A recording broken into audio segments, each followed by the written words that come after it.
كما وعدناكم أمس نعرفكم اليوم إلى المصري هشام البيلي المقيم في العاصمة السعودية الرياض، الذي رفض بيع لوحة سيارته بسعر وصل تقريبا إلى 3 ملايين ريال.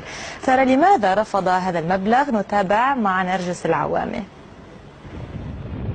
قد لا يصدق الكثير هذه القصة، ولكنها الحقيقة. فسيل طلبات الشراء لا يتوقف للوحة المميزة الأرقام، فشغف التميز جعلها تصل إلى 3 ملايين ريال سعودي، ولكنها ليست للبيع إطلاقا رغم ضخامة المبلغ المقدم، والأسباب نفسية وعاطفية. لو جابت 10 مليون مش هبيعها والله العظيم. بتاعت صديقي ما اقدرش، هو يقول لي خدها. اظرف شاب ظريف كده قال لي تأجرها لي. عايز يمشي بيها كده رقم واحد وخلاص.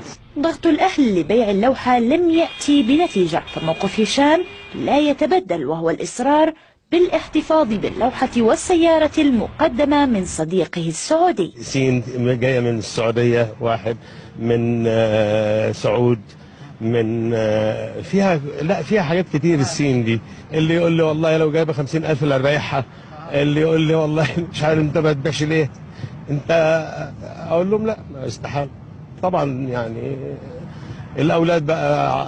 الاولاد بقى على طول لما يكونوا معايا ويقولوا بيع وبيع بيع بيع يا بابا، بيع يا بابا. لا يخرج هشام في عطلة نهاية الأسبوع بسيارته، وقد يضطر لاستئجار ليموزين لكي يهرب من أعين الباحثين عن اللوحة التي أرقت غالبية المهتمين للحصول على لوحات مميزة لسياراتهم الفارهة. من الرياض، نرجس العوامي.